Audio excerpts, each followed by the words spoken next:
ಲವರ್ಗೆ ಕೈಕೊಟ್ಟು ಮತ್ತೊಂದು ಮದುವೆ ಆಗಿದೆ. ಮದುವೆ ಮಂಟಪದಲ್ಲಿ ಯುವತಿ ರಂಪಾಟವೇ ಮಾಡಿಬಿಟ್ಟಿದ್ದಾಳೆ. ಲವರ್ಗೆ ಕೈಕೊಟ್ಟು ಮತ್ತೊಂದು ಮದುವೆ ಆಗಿರುವ ಘಟನೆ. ಹಾಗಾಗಿ ಮದುವೆ ಮಂಟಪದಲ್ಲೇ ಯುವತಿ ರಂಪಾಟ ಮಾಡಿಬಿಟ್ಟಿದ್ದಾರೆ. ಈ ಘಟನೆ ಕಾಫಿನಾಡು ಚಿಕ್ಕಮಗಳೂರಿನ ಕಲ್ಯಾಣ ಮಂಟಪದಲ್ಲಿ ನಡೆದಿರೋದು. ನೊಂದ ಯುವತಿ ಅಶ್ವಿನಿಯಿಂದ ಗಲಾಟೆಯಾಗಿದೆ ಕಲ್ಯಾಣ ಮಂಟಪದಲ್ಲೇ. ಶರತ್ ಎನ್ನುವಂತ ಯುವಕನ ಜೊತೆ ಕಳೆದ 10 ವರ್ಷಗಳಿಂದ ಪ್ರೀತಿ ಮಾಡಿದ್ಲು ಆಕೆ. ಇನ್ನು ನಾನು ನಿನ್ನ ಮದುವೆ ಆಗ್ತೀನಿ ಅಂತ ನಂಬಿಸಿ ಶರತ್ ಮೋಸ ಮಾಡಿಬಿಟ್ರ. ಮದುವೆಯನ್ನ ನಿಲ್ಲಿಸಿ ನನ್ನ ಮದುವೆ ಆಗುವಂತ ಯುವತಿ ಪಟ್ಟಿ ಹಿಡಿದಿದ್ರು ಮದುವೆ ಮಂಟಪದಲ್ಲಿ. ಸದ್ಯ ಮಂಟಪದಲ್ಲಿ ಆತಂಕ, ಗೊಂದಲದ ವಾತಾವರಣ. ಬೇಲೂರು ಮೂಲದ ಯುವತಿ ಅಶ್ವಿನಿ ಅನ್ನೋದು ಗೊತ್ತಾಗಿದೆ. ಬೇಲೂರು ಅಂತ ಹೇಳಿದ್ರೆ ಹಾಸನ ಭಾಗದ ಯುವತಿ. ಚಿಕ್ಕಮಗಳೂರಿನ ಕಲ್ಯಾಣ ನಗರದ ಶರತ್. ಇಬ್ರು ಕೂಡ 10 ವರ್ಷದಿಂದ ಲವ್ ಮಾಡ್ತಾ ಇದ್ರಂತೆ. ಇನ್ನು 8 ತಿಂಗಳ ಹಿಂದೆ ಅಶ್ವಿನಿ ದೂರು ಕೂಡ ಕೊಟ್ಟಿದ್ದಾರೆ. ಎಲ್ಲೋ ಒಂದ್ ಕಡೆ ನೆಗ್ಲೆಕ್ಟ್ ಮಾಡ್ತಿದ್ದಾರೆ ಈ ರೀತಿಯಾಗಿ. ಅಲ್ಲೂರು ಪೊಲೀಸ್ ಠಾಣೆಯಲ್ಲಿ ಅಶ್ವಿನಿ ದೂರು ಕೊಟ್ಟಿದ್ರು. ನಿನ್ನೆ ಶರತ್ ಮನೆಯ ಮುಂದೆ ಅಶ್ವಿನಿ ಏಕಾಂಗಿ ಪ್ರೊಟೆಸ್ಟ್ ಕೂಡ ಮಾಡಿದ್ದಾರೆ. ಅಲ್ದೂರು ಪೊಲೀಸ್ ಠಾಣೆಯಲ್ಲಿ ಅಶ್ವಿನಿ ದೂರನ್ನು ದಾಖಲು ಮಾಡಿದ್ದಾರೆ. ಅಂದರೆ 10 ವರ್ಷದಿಂದಲೂ ಲವ್ ಮಾಡ್ತಾ ಇದ್ರಂತೆ.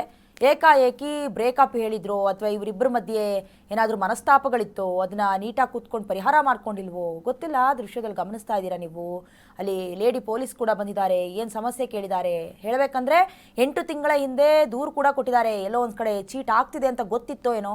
ಆದರೆ ಮದುವೆ ಮಾಡುವಂಥ ಅಥವಾ ಮದುವೆ ಮಾಡ್ಕೊಳ್ಳೋದಕ್ಕೆ ಒಪ್ಕೊಂಡ ಮೇಲೆ ಶರತ್ ಎನ್ನುವವರು, ಬೇಲೂರು ಮೂಲದ ಅಶ್ವಿನಿ ಅವರು ಅಲ್ಲಿಗೆ ಬಂದುಬಿಟ್ಟಿದ್ದಾರೆ ಡೈರೆಕ್ಟಾಗಿ. ನನ್ನ ಮದುವೆ ಆಗು ಅಂತ ಪಟ್ಟಿ ಹಿಡಿದಿದ್ರಂತೆ. ಒಂದಷ್ಟು ಕಾಲ ಅಲ್ಲಿದ್ದಂತಹ ಸಂಬಂಧಿಕರು, ಮದುವೆಗೆ ಬಂದಿದ್ದಂಥ ಆಪ್ತರು, ನೆರೆಹೊರೆಯವರೆಲ್ಲರೂ ಕೂಡ ಕನ್ಫ್ಯೂಷನ್ನಲ್ಲಿ ಇದ್ದಾರೆ. ಏನಾಗ್ತಿದೆ, ಏನು ಎತ್ತ ಅಂತ. ಹೀಗಾಗಿ ಸದ್ಯ ನಿನ್ನೆ ಕೂಡ ಶರತ್ ಅವರ ಮನೆ ಮುಂದೆ ಹೋಗಿದ್ದಾರೆ. ಅಶ್ವಿನಿ ಏಕಾಂಗಿಯಾಗಿ ಪ್ರೊಟೆಸ್ಟ್ ಮಾಡಿದ್ದಾರೆ. ಇಷ್ಟು ದಿನ ನನ್ನ ನಂಬಿಸಿದ್ಯಾ, ಪ್ರೀತಿ ಮಾಡಿದ್ಯಾ, ಮದುವೆ ಆಗ್ತೀನಿ ಅಂತ ಹೇಳಿ ಮೋಸ ಮಾಡಿದ್ಯಾ, ನನಗೀಗ ಯಾರು ದಿಕ್ಕು, ಈ ರೀತಿ ಕೆಲವೊಂದಷ್ಟು ಮಾತುಕತೆ ಆಗಿದೆ. ಇದಕ್ಕೆಲ್ಲ ಪರಿಹಾರ ಸಿಕ್ಕಿಲ್ಲ. ಹಾಗಾಗಿ ಡೈರೆಕ್ಟ್ ಆಗಿ ಮದುವೆ ಮಂಟಪಕ್ಕೆ ಬಂದಿದ್ದಾರೆ. ಮೀರಿ ಮದುವೆ ಆಗ್ತಾ ಇದ್ದಾರೆ. ಕಾನೂನಿಗೆ ಬೆಲೆನೇ ಇಲ್ವಾಗಾದ್ರೆ ಹಂಗಾರೆ ಅಂಬೇಡ್ಕರ್ ಕಾನ್ಸ್ಟಿಟ್ಯೂಷನ್ ಕಾನೂನಿಗೆ ಬೆಲೆ ಇಲ್ಲ, ಹೆಣ್ಮಕ್ಳಿಗೆ ಬೆಲೆ ಇಲ್ಲ. ಎಷ್ಟು ಸರ್ ಕೈ ಮಾಡಿದ್ದಾರೆ, ಸರ್ ಅರೆಸ್ಟ್ ಮಾಡಿದ್ದಾರೆ, ಎಷ್ಟು ಮಾತಾಡಿದ್ದಾರೆ ಸರ್. ನನಗೆ ನ್ಯಾಯ ಬೇಕು ಸರ್, ನ್ಯಾಯ ಸಿಗ್ತಾರೆ. ನಾನು ನಿಜ ಹೋಗಲ್ಲ. ನನಗೆ ಹೆಂಗ್ ಲೈಫ್ ಸಾಲ್ವ್ ಮಾಡ್ತಾನೆ ಅದರಿಂದ ಚೆಕ್ ಮಾಡಿದಾಗ ಹೆಣ್ಮಕ್ಳು ಚೆಕ್ ಮಾಡೋದು ನ್ಯಾಯ ಇಲ್ಲ. ಇದು ಎಲ್ಲರೂ ಹೋಗ್ಬೇಕು. ಯಾರ್ಯಾರು ತಪ್ಪು ಮಾಡಿದ್ದಾರೆ ಪ್ರತಿಯೊಬ್ಬರು ಪಾಠ ಆಗ್ಬೇಕು.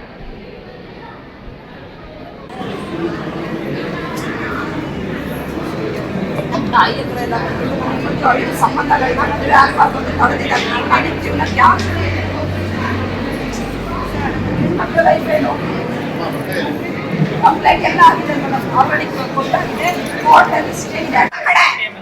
ನಡೆಯಲ್ಲ ಲೈಫ್ ಅವಳು ಮಾತಾಡ್ಸೋಣ. ನಿನ್ನ ಚೂನಾಗ್ಬೇನೆ ಬಿಡಿ ಅಮ್ಮ, ಮಾತಾಡಿ. ಮತ್ತಷ್ಟೇ ಮೇಲೆ ನನ್ನ ಲೈಫ್ ಇದೆ. ನೀನು ನಾಳೆ ದಿವಸ ಇನ್ನೂ ಒಂದು ಕೋಟಿ ಕೊಡು ಅಂತ ಬರ್ತೀಯಾ? ಯಾರು? ತಡೀರಿ, ಒಂದು 2 ನಿಮಿಷ ಇರಿ. ನನಗೆ ದುಡ್ಡೇ ಬೇಡ. ನಾನೇ ಹೇಳ್ತಿದ್ದೀನಿ, ನನಗೆ ದುಡ್ಡೇ ಬೇಡ. ದುಡ್ಡಿಗೋಸ್ಕರ ಅಲ್ಲ, ನಾನು ರಿಲೈಸ್ ಮಾಡಿದ್ದೀನಿ ನಾನು. ಸರ್ ನೋಡಿ ಕಡೆ ನಡೆಯಲ್ಲ ಲೈಫ್ ಅವಳು ಮಾತಾಡ್ಸೋಣ. ನಿನ್ನ ಚೂನಾಗ್ಬೇನೆ ಬಿಡಿ ಅಮ್ಮ, ಮಾತಾಡಿ. ಮತ್ತಷ್ಟೇ ಮೇಲೆ ನನ್ನ ಲೈಫ್ ಇದೆ. ನೀನು ನಾಳೆ ದಿವಸ ಇನ್ನೂ ಒಂದು ಕೋಟಿ ಕೊಡು ಅಂತ ಬರ್ತೀಯಾ? ಯಾರು? ತಡೀರಿ, ಒಂದು 2 ನಿಮಿಷ ಇರಿ. ನನಗೆ ದುಡ್ಡೇ ಬೇಡ. ನಾನೇ ಹೇಳ್ತಿದ್ದೀನಿ. ಅವಾಚ್ಯ ಶಬ್ದಗಳಿಂದ ಮಾತಾಡಿ ಯಾರು ಮಾಡಿದ್ದಾರೆ ಅಂತ ಕೇಳ್ತಾರೆ. ನ್ಯಾಯ ಬೇಕು ಸರ್.